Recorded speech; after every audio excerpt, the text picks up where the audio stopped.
Gate അടിച്ചോ ദർശനം?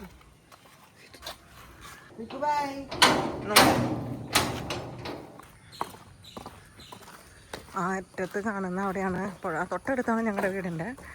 അപ്പോൾ വെള്ളത്തിൻ്റെ കാര്യങ്ങളൊക്കെ കേട്ട് നല്ല ടെൻഷനായതുകൊണ്ടാണ് നമ്മൾ ഒന്ന് പോയി നോക്കാമെന്ന് വിചാരിക്കുന്നത്. ഇവിടെ ഭയങ്കര സേഫാണ് പോയി നോക്കുന്ന സ്ഥലമൊക്കെ. ഇവിടെ ഇങ്ങനെ പാടങ്ങളും താഴ്ന്ന പ്രദേശങ്ങളൊക്കെയാണ്. അപ്പോൾ കഴിഞ്ഞ 2018 വെള്ളപ്പൊക്കത്തിൽ ഞങ്ങളുടെ വീട്ടിലൊക്കെ വെള്ളം കയറി. അപ്പോൾ ഇപ്പോൾ അതൊക്കെ കേട്ടപ്പോൾ ഇങ്ങനെ ഒരു വലിയൊരു ടെൻഷൻ.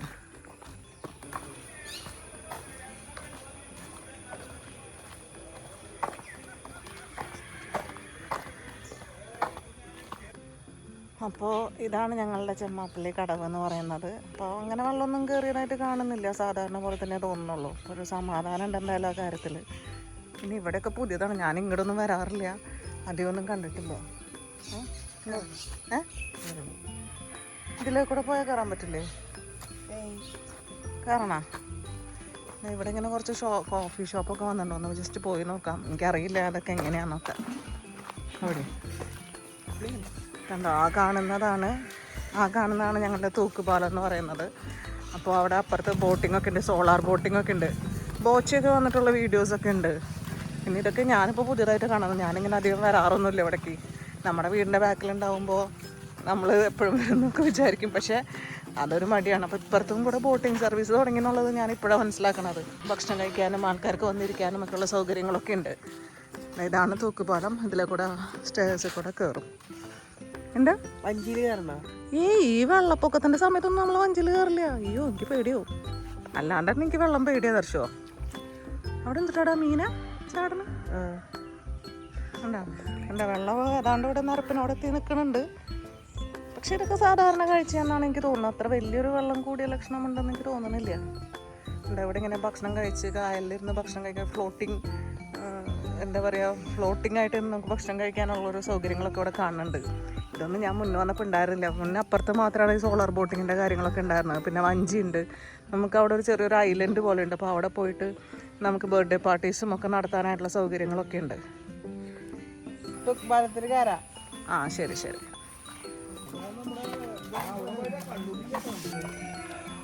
ഇന്നെന്തായാലും ഇത്തിരി തെളിച്ചുള്ള ദിവസമാണ്, അതുകൊണ്ട് കുറേ സമാധാനമുണ്ട്.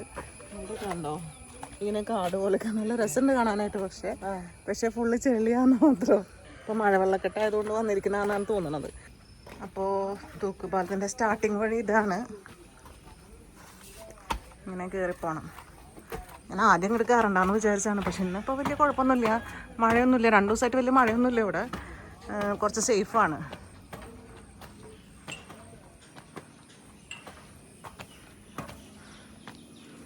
താഴെ നല്ലൊരു പുള്ളിപ്പശു നിൽക്കുന്നുണ്ട്.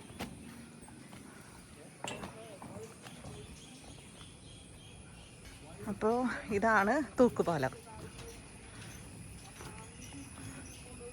നടക്കുമ്പോൾ ഇങ്ങനെ ചെറുതായിട്ട് കനക്കുണ്ട്.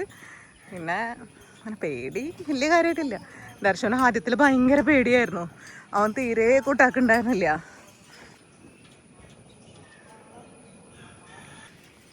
ഇവിടെ കണ്ടോ, അതൊരു ഐലൻഡ് പോലെയാണ്. അപ്പോൾ ഈ ഭാഗത്ത് കൂടെ പോയി കഴിഞ്ഞാൽ നേരെ എത്തുന്നത് തൃപ്രയാർ അമ്പലത്തിൻ്റെ അവിടെയാണ്. ഇതിൻ്റെ ഇടയിൽ ഒരു ഐലൻഡ് പോലത്തെ സ്ഥലമാണ്. അപ്പോൾ അവിടെ നിന്ന് വേണമെങ്കിൽ നമുക്ക് ബർത്ത്ഡേ പാർട്ടീസോ അല്ലെങ്കിൽ എന്തെങ്കിലും ഫംഗ്ഷൻസോ ഒക്കെ നടത്താനായിട്ടുള്ള സൗകര്യമൊക്കെ ഇവർ ചെയ്തു തരും. ഇവിടെ ഒരുപാട് ബോട്ട്സും കയാക്കിങ്ങും ഒക്കെയുള്ള ഫെസിലിറ്റി ഒക്കെ ഉണ്ട് ഇവിടെ. ഈ സോളാർ ബോട്ടാണത്, അതാണ് സോളാർ ബോട്ട്. ഭയങ്കര സ്മൂത്താണ് സോളാർ ബോട്ടിൽ കൂടെ ഉള്ളൊരു യാത്ര. എനിക്ക് ഭയങ്കര ഇഷ്ടമാണ്. ഒരുപാട് പേര് ഇതുപോലെ ബുക്കൊക്കെ ചെയ്ത് വന്ന് മീറ്റിങ്സും അവരുടെ ഫങ്ഷൻസും ഒക്കെ എന്താ പറയുക, ഓൺ വാട്ടർ ചെയ്യണമെന്ന് ആഗ്രഹമുള്ളവരൊക്കെ അങ്ങനെ വന്ന് ചെയ്യാറുണ്ട്.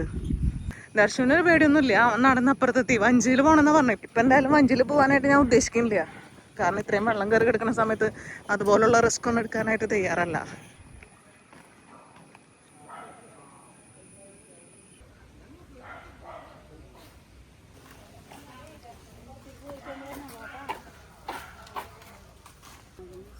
ഇല്ലല്ലോ, അങ്ങോട്ട് പോയാലോ?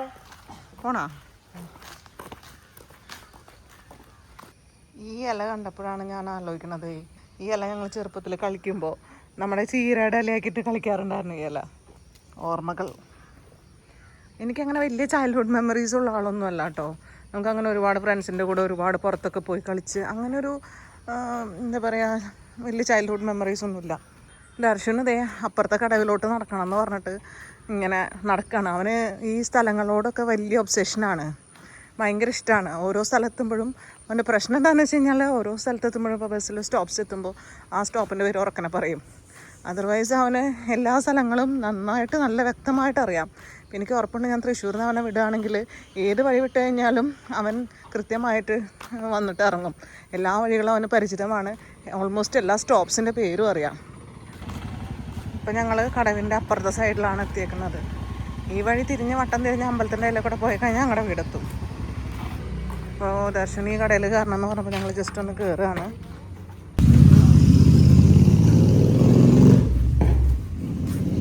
അല്ല, ഇതൊക്കെ എന്തിനാ വാങ്ങിച്ചത്? ലേസ് നോക്കിയതാ, പോ നോക്കിയാ എന്താ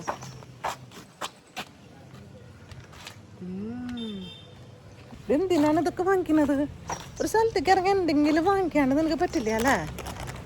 നമ്മൾ നടക്കാൻ ഇറങ്ങിയതല്ലേ?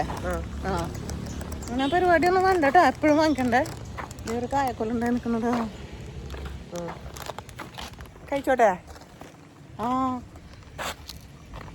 ആ ഞങ്ങൾ രണ്ടുപേരും അങ്ങനെ 2 ലേസൊക്കെ കഴിച്ച് തിരിച്ച് നടക്കുകയാണ്. ഇനി വീണ്ടും പാലം കയറിയിട്ട് അപ്പുറത്ത് കിടക്കണം. ഈ ഒരു യാത്രയുടെ പിന്നിൽ വേറൊരു ഉദ്ദേശം കൂടി ഉണ്ട്. അതായത് എനിക്ക് എവിടെയെങ്കിലും വീട്ടിലെ ബാക്ക്ഗ്രൗണ്ട് അല്ലാതെ വേറെ എവിടെയെങ്കിലും ഇരുന്നിട്ടൊരു വീഡിയോ എടുക്കാനായിട്ടുള്ള പോസിബിലിറ്റി ഉണ്ടോ എന്ന് നോക്കലും കൂടി ഉണ്ട്.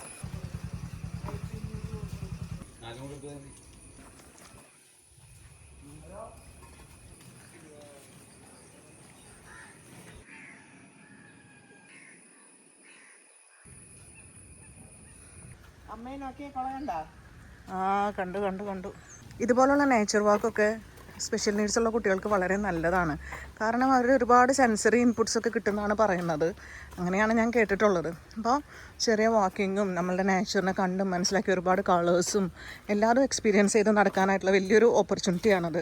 അപ്പോൾ ഇടയ്ക്കൊക്കെ അവനെ കൊണ്ടുപോകണം ഇതുപോലെ നടക്കാനായിട്ട്. എപ്പോഴും വണ്ടിയിലും കാറിലും മാത്രം കൊണ്ടുപോയിട്ട് കാര്യമില്ല. വളരെ കാം ആൻഡ് സെറീൻ ആയിട്ടുള്ളൊരു അറ്റ്മോസ്ഫിയറിലും കൂടെ അവന് ജീവിക്കാൻ പറ്റണമെന്ന് ഞാൻ ആഗ്രഹിക്കുന്നുണ്ട്.